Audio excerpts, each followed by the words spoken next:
செம்மையாக இருக்குது. எமோஷனல் சீனும் கொஞ்சம் கலந்துருக்கு. நல்லா இருக்குது, பார்க்கலாம், ஃபேமிலியாக பார்க்கலாம். சூப்பராக இருக்குது. சூப்பராக இருக்குது, நல்லா இருக்குது, நல்லாவே நடிச்சிருக்காங்க. அப்போ நடித்ததுக்கு இப்போ நடித்ததுக்கு சூப்பர், ஓகேங்களா. நல்லா தான் இருக்குது. பிளாக்மெயில் ஓகே தான். கெஸ் பண்ணலாம், சூப்பராக இருக்குது. வேற லெவல் தெறிக்க விட்டுட்டாங்க. சார் படம் வந்து ட்விஸ்டடாக இருக்குது சார். அது என்னன்னு சொல்ல முடியாது, நீங்கள் என்ஜாய் பண்ணுங்கள். ஜிவி சாரோட வேறு ஃபேஸஸை பார்க்கலாம். இதுக்கு முன்னாடி இருந்ததை விட இப்போ வந்து அவரோட புது இதை பார்க்கலாம் சார். படம் ஃபுல்லாக ட்விஸ்டட் தான், பார்க்கலாம். அடுத்தடுத்து என்னங்கிறத கெஸ் பண்ண முடியாது சார், அந்த மாதிரி தான் இருக்குது. அவரோட கம்பேக் மூவி அப்படின்னே சொல்லலாம். எல்லாரோட ஆக்டரும் நல்லா இருக்குது சார்.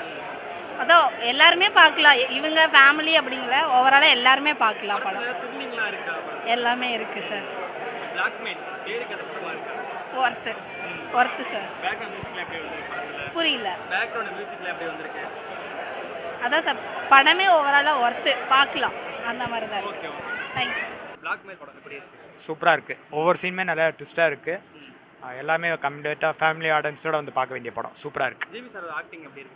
நல்லாவே இருக்குது. எப்பயும் போல் நல்லாவே பண்ணியிருந்தேன்.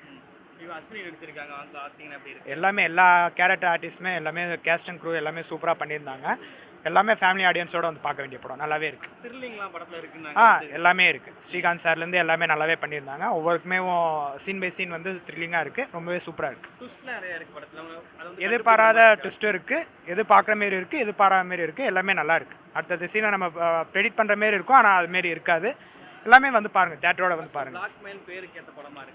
ஆமாம், படம் ஃபுல்லாக பிளாக்மெயிலாக தான் இருக்குது. குழந்தைய வச்சு தான் பிளாக்மெயில் பண்ணிகிட்டு இருக்காங்க. சொல்ல விரும்பல, இது வந்து பாருங்கள், எல்லாமே நல்லா இருக்கும். படத்தை பாருங்கள், அவங்க புரியும். ஒரு குழந்தைய வந்து தொலைச்ச பேரண்ட்ஸோட டைப்பு எல்லாத்தையும் வந்து க்ளீனாகவே சொல்லியிருக்காங்க. நல்லாவே இருக்குது. நல்லா என்கேஜ்மெண்ட். படம் எப்படி இருக்குது? நல்லா இருக்குது ப்ரோ, நல்லா இருக்குது. ஜிவி சார் ஆக்டிங் எப்படி இருக்குது படத்தில்? நல்லா பண்ணியிருக்காரு. படத்தில் இந்த ட்விஸ்ட்லாம் இருக்குது, நாங்கள் கண்டுபிடிக்கிற மாதிரி இருக்கா, எப்படி இருக்கு? ட்விஸ்டெல்லாம் ஓகே, ப்ரெடிக்டபுளாக தான் இருக்குது. பட் ஓகே, டீசெண்டாக இருக்குது. என்ன எக்ஸ்பெக்டேஷன் பண்ணி வந்தீங்க படத்துக்கு? உங்களுக்கு ஃபுல்ஃபில் ஆச்சா? ஜிவி சார் பிடிக்கும். எக்ஸ்பெக்டேஷன்லாம் வரல, பார்க்கலான்னு தான் வந்தோம்.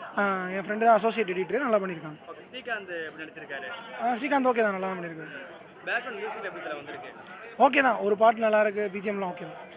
ட்விஸ்ட் எப்படி இருக்குது? கிளைமேக்ஸ் எப்படி இருக்குது படத்தில்? கிளைமேக்ஸ்லாம் ஓகே தான் ப்ரோ, டீசெண்டாக தான் இருக்குது. பிளாக்மெயில் உண்மையிலேயே வந்து எங்களுக்கே பைத்தியம் முடிக்கிற அளவு படம் பிளாக்மெயில் நல்லா இருந்தது.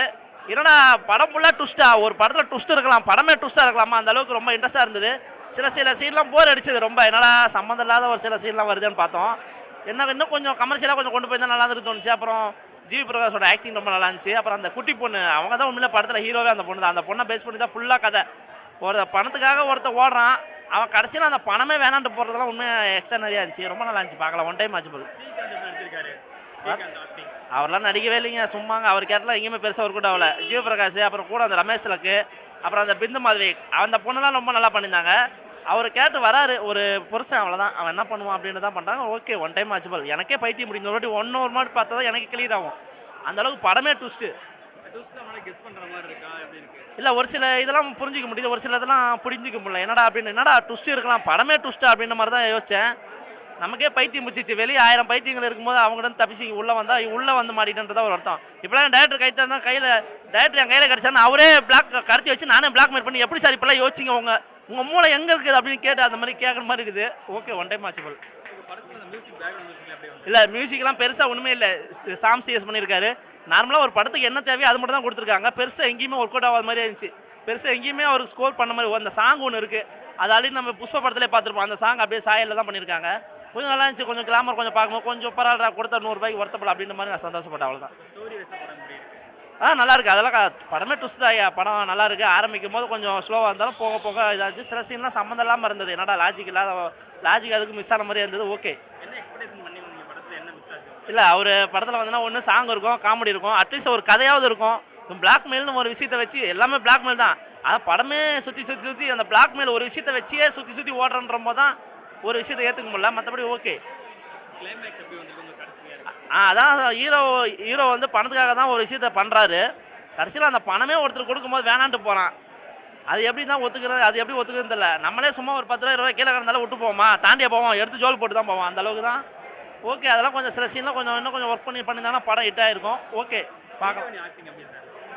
ஹீரோயின் ஆக்டிங் ரொம்ப நல்லா இருந்துச்சு. அவன் எங்கே சார் வராங்க, ஒரு தூக்கிட்டு போய் ஒரு இடத்துல ரூம்குள்ளே வச்சுக்கிறாங்க, திரும்ப இன்னொருத்தர் கூட்டு போய் இன்னொரு ரூம்குள்ளே வச்சுக்கிறான், திரும்ப அவன் கூட்டு போய் அவன் ரூம்குள்ளே வச்சுக்கிறான். இப்படியே தான் பண்ணுறாங்க. ஹீரோயினுக்கு ஒன்றுமே இல்லை, ஒரு சாங் இல்லை, ஒரு டூயிட் இல்லை, ஒரு இது இல்லை. அவங்களாம் உண்மை ஹீரோயினே கிடையாதுங்க ஐயா. நானே சாரி கொடுத்தா நானே கட்டு போய் நிற்பேன். அந்த அளவுக்கு தான் இருந்தது. ஹீரோயினில் சுத்தமாக வேஸ்ட்டு. ஹீரோயினே ஒன்றுமே இல்லை. பிளாக்மெயில் படம் எப்படி இருக்கு? நல்லா இருக்கு ப்ரோ, உண்மையிலே நல்லா இருக்கு. எதிர்பார்த்த அளவுக்கு விட ரொம்ப சூப்பராக இருக்கு. நார்மல் மூவின்னு நினச்சி வந்தோம், ஜிவி பிரகாஷ் சாரோட நார்மல் மூவின்னு நினச்சி வந்தோம். ஆனால் அப்படிலாம் எதுவும் தெரியல. ஒரு நல்ல கம்பேக் மூவின்னு நான் நினைக்கிறேன். ஏன்னா ஸ்ரீகாந்த் சார் வந்து கார் வருதுல்ல, கார் எடுத்து சாரி தல ஓகேவா? ஸ்ரீகாந்த் சார் வந்து அருமையாக பர்ஃபார்ம் பண்ணிருக்காரு. அவருக்கு வந்து ஒரு உண்மையிலே ஒரு நல்ல கம்பேக் மூவின்னு நான் நினைக்கிறேன். சூப்பராக பண்ணியிருக்காரு. பிந்துபாதி மேம் அருமையாக ஃபண்டாஸ்டிக். ஃபேமிலியோடு வந்தால் எல்லாருக்குமே எமோஷ்னலாக கனெக்ட் ஆகும். பாட்டுமே அருமையாக இருக்குது. சாம்சிஎஸ் தான் மியூசிக்னு நினைக்கிறேன். ஸோ அவருமே சூப்பராக பண்ணிருக்காரு. எடிட்டிங் ஸ்டாண்ட் லோகேஷ் பக்கா ஆஸ்யூஷுவல். அவர் எப்படி த்ரில்லர் ஜானர்லாம் எப்படி இருக்குமோ அதே போல் இருக்குது. நம்மளுக்கு போரே அடிக்கலை. ஸோ நம்ம எப்படி சொல்கிறது, பசங்களாக வந்தாலும் சரி, ஃபேமிலி ஆடியன்ஸாக வந்தாலும் சரி, எல்லாருக்குமே ரொம்ப இன்ஸ்பயர்டாக இருக்கும். போர் அடிக்காதுன்னு நினைக்கிறேன். எனக்கு த்ரில்லர் மூவி மாதிரி இருக்கு. அதுமாரி இல்லை. வழக்கமான த்ரில்லர் மூவினா க்ரைம் த்ரில்லர், அதாவது வந்து ஒரு போலீஸ்காரங்க இதுதான் அப்படின்ட்டு நம்மளுக்கு எடுத்துரும். ஆனால் இது அப்படி இல்லவே இல்லை. ஒரு ஃபேமிலியை வச்சு க்ரைம் த்ரில்லர் எடுத்திருப்பாங்க. அது அழகாக ஸ்க்ரீன் பிளேயில் சூப்பராக சொல்லியிருப்பாங்க. ஃபர்ஸ்ட் ஹாஃப் வந்து உங்களுக்கு போகிறதே தெரியாது. செகண்ட் ஹாஃப் ஒரு ரிவீலிங்காக இருக்கும். ஃபர்ஸ்ட் ஹாஃப் என்னன்னு வந்து அதை ரிவீல் பண்ணிட்டு சூப்பராக எக்ஸ்பிளைன் பண்ணிருக்கோம். ரொம்ப அழகாக இருந்தது. பாட்டுமே 2 பாட்டு இருக்குது, 4 பாட்டு இருக்குது. 4 பாட்டுமே சூப்பராக இருக்குது. அதில் செகண்ட் பாட்டு ஒத்துக்கிறியான்னு ஒரு சாங். அந்த சாங் வந்து யூடியூப்பில் பார்க்கும்போது நார்மலாக இருந்தது. ஆனால் நம்ம விஷுவலாக அதாவது தேட்டரில் பார்க்கும்போது கரெக்டாக ப்ளேஸ் பண்ணுறாங்க. ரொம்ப நல்லா இருக்குது. 11க்கு அடுத்தது ஒரு இன்ட்ரெஸ்டிங்காக ஒரு க்ரைம் த்ரில்லர்னா பிளாக்மெயில் சொல்லலாம். சூப்பர். ட்விஸ்ட்லாம் இருக்குனாங்க, ட்விஸ்ட்லாம் கெஸ் பண்ற மாதிரி இருக்கா? எப்படி? அதுதான் இல்லை. ட்விஸ்ட்லாம் கெஸ் பண்ணுற மாதிரி இருந்திருந்தா இது வந்து ஒரு நார்மல் மூவி அப்படின்னு சொல்லிட்டு நானே கிளம்பியிருப்பேன். ஆனால் அதுமாரி இல்லை. ரொம்ப இன்ட்ரெஸ்டிங்காக இருக்குது. ரொம்ப நல்லா இருக்குது. பிளாக்மெயில் உங்க பேரு கேட்ட படமா வந்திருக்கா? அதை விட சூப்பராகவே வந்திருக்குங்க. பிளாக்மெயிலுக்கு ஏற்ற மாரி பிளாக்மெயில் வந்திருக்கு. நல்லா இருக்குது. ஃபேமிலியோடும் சரி, பேச்சுலராகவும் சரி, எல்லாருமே வந்து பார்க்கலாம். க்ரைம் த்ரில்லர் பார்க்குறவங்களும் வந்து பார்க்கலாம். ஃபேமிலியோட ஒரு என்டர்டெயினாக வந்து பார்க்கலாம் கூட பார்க்கலாம். எல்லாமே நல்லாயிருக்கு. என்ன எக்ஸ்பெக்டேஷன் பண்ணி வந்தீங்க? ஃபுல்ஃபில் ஆச்சு? இல்லை நார்மல் க்ரைம் த்ரில்லர் அப்படின்னு நினச்சி தான் வந்தோம். ஆனால் இது அப்படி இல்லாமல் இந்த வாட்டி வந்து எல்லாமே டெவலப் பண்ணிருக்கான். ஒரு மியூசிக் ஆகட்டும், ஏன்னா டேரக்டரோட முந்தின படங்கள்லாம் வந்து இல்லை. இப்போ இதில் வந்து ஒரு மியூசிக்காக இருக்கட்டும், ஒரு காமெடியாக இருக்கட்டும், அடுத்து ஒரு எமோஷ்னலாக இருக்கட்டும், இட்ஸ் ஆசம். சூப்பராக இருந்தது.